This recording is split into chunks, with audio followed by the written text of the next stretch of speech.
Hey there. So my case scenario was given to me by Audra, and she gave me a 20-year-old female undergoing a hemorrhoidectomy.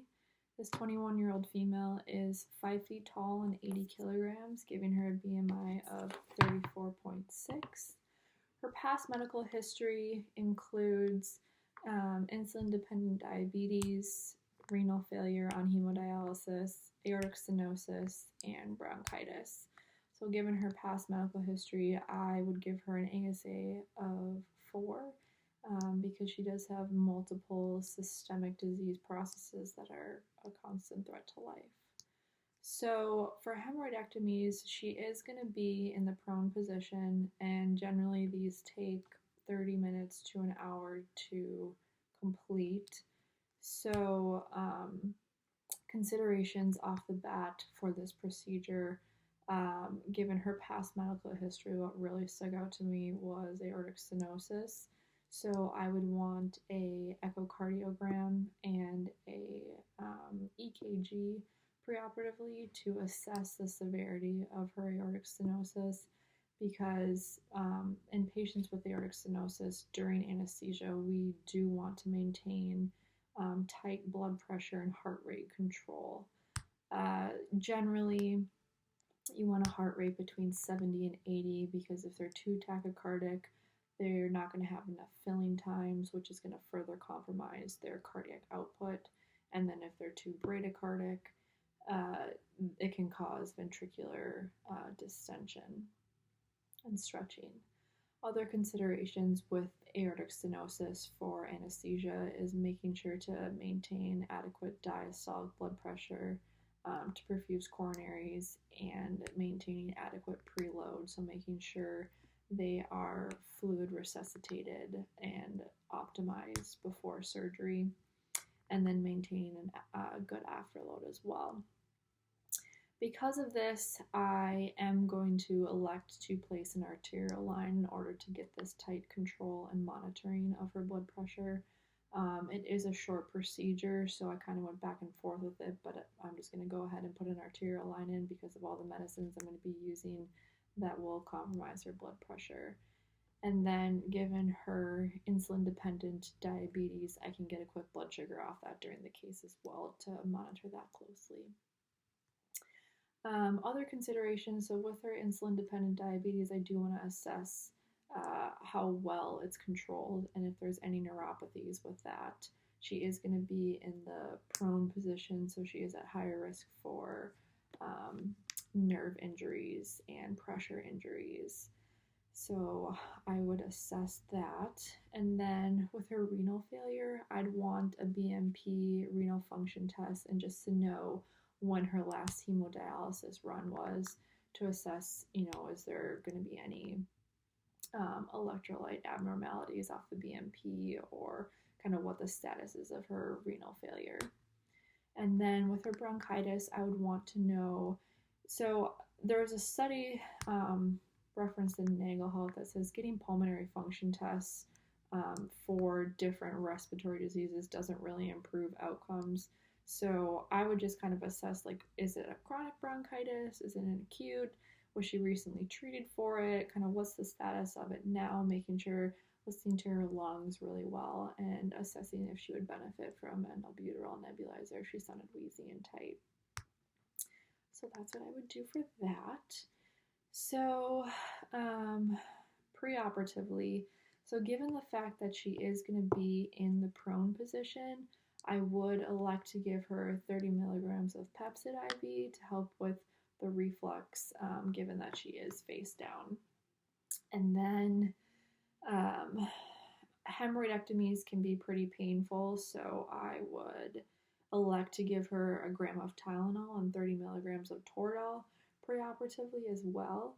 And then obviously give her the 2 milligrams of Versed for her any anxiety she may have with the procedure.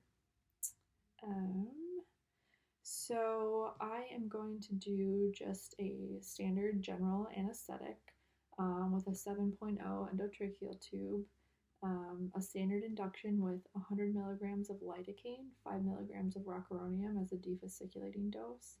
And then because of my concern with maintaining adequate blood pressure, I would use etomidate instead of propofol. So I would use 16 milligrams of etomidate, or if I were to use propofol, I would dose it off her lean body weight, which would be about 45 kgs, and I would give her 100 milligrams of propofol and just kind of see how she did with that. And then I would give her 120 milligrams of succinylcholine. So those would be my induction meds. Obviously, before I proceeded with induction, I would pre-oxygenate her, making sure she had an end tidal O2 of at least 80. And then I would use standard monitoring, including EKG, blood pressure, pulse oximetry. I would add a temperature monitoring. After I put the endotracheal tube down, I would use a BIS monitor. I mentioned the arterial line that I would use for tight blood pressure control. I would use a bear hugger as well. And then medications that I would have ready would be phenylephrine, and I'd want to use phenylephrine because it is the drug of choice for hemodynamics in aortic stenosis because it is a alpha 1 agonist, and by using phenylephrine, I'm able to maintain blood pressure and coronary perfusion without having the chronotropic effects of using another blood pressure medication. So then I would try not to give narcotics, but a hemorrhoidectomy can be pretty painful, like I said before. So I would just do PRN fentanyl for pain, like 25 to 50 mics. And then I could consider esmolol as well because esmolol will blunt the sympathetic response and also keep my heart rate where I want it. I said I wanted it between 70 and 80, so if she is having some pain, giving esmolol will help with the heart rate and blunt that sympathetic response. And then during the procedure, I would give her 4 milligrams of Zofran and 12.5 of Phenergan because Phenergan can reduce the amount of narcotics that you need because it is synergistic with narcotics. And I did not want to give her dexamethasone given her history of diabetes. And then for maintenance, so I chose to use desflurane at 6% because desflurane is not nephrotoxic like the other inhaled anesthetics can be. So that was the reasoning for why I chose that inhalation for maintenance. Let's see. So then I would not want to do any, I didn't consider any sort of regional anesthesia because with spinals or epidurals, they can really cause significant hypotension, and then you can't control that as well or know exactly how it's going to affect their blood pressure because each patient's a little bit different. So that's why I didn't consider any regional anesthesia.